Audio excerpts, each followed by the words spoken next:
وكذلك جعلنا في كل قرية أكابر مجرميها او دغشان گرزولی دی من پارکلی کی مشران مجرمان داغی لیمکرو فیها دید پارچی چلولو کی پاغی کی وما يمكرون إلا بأنفسهم او چل نکی دوی مگر بخفلو زانونو وما يشعرون ونپویگی وإذا جاءتهم آية او کل جراشی دوی تسنخا قالوا ويدي لن نؤمن حتى نؤتى مثل ما أوتي رسل الله هچری ایمان نراوڑو من تردی چرا کڑیشی من تبشان داغ سچی ورکڑیشی دی رسولانو دا اللہ تا الله أعلم حيث يجعل رسالته اللہ خپی جنیا غزی چی گرزی پاغی کی پیغام خپل سيصيب الذين أجرموا صغار عند الله زرد چی وبرسی آغا کسانو تا چی جرمی کڑے دے زلت بنیز دا اللہ وعذاب شدید او عذاب سخت بما كانوا يمكرون فسبب دا دی چی دوی مکرون کول فمن يريد الله أن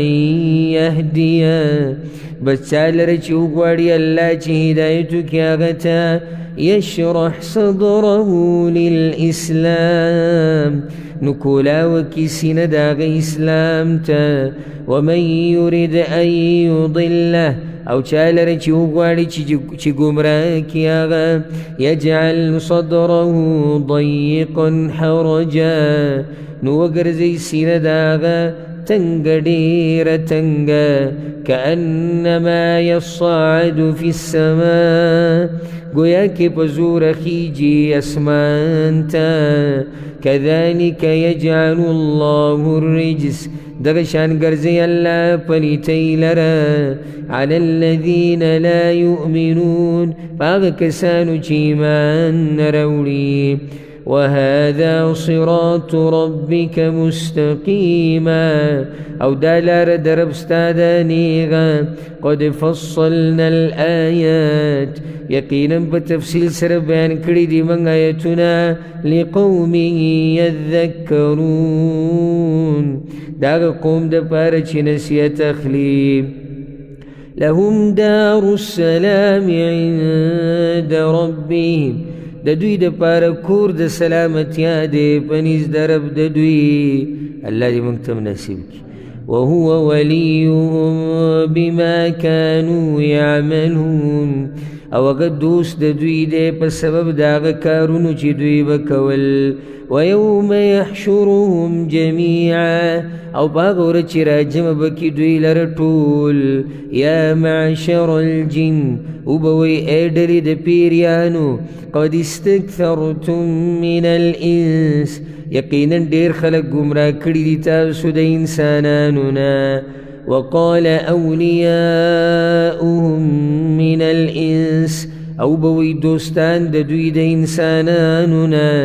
ربنا استمتع بعضنا ببعض اے رب زمن فیدی اغستی دی بازو زمن ببازو سرا وبلغنا اجلنا او ورسیدو من نیٹیخ پلیتا الذي اجلت لنا اغچتا مقرر کری و زمن دفارا قالوا بوي الله النار مثواكم ورزيد وسيدو استاسو دي خالدين فيها هميشه بي باغيكي إلا ما شاء الله مگر آگا چیو گواری اللہ ان ربك حكيم عليم یقینا ربستا حکمت والپوہ دے وكذلك نولي بعض الظالمين بعضا او دغشان مسلط کو من باز ظالمان لرپ بازو بما كانوا يكسبون بسبب داغ سجدوی کی اللہ رب العزت من پا قرآن بانی پوکی او اللہ رب العزت پا من بانی ظالمان نمسلط کی الله دې په موږ باندې مجرمان نه مسلط کوي او الله رب العزت دې موږ له توفیق راکړي قرآن او حدیث باندې د عمل کولو. هذا والله أعلم وصلى الله وسلم على نبينا محمد.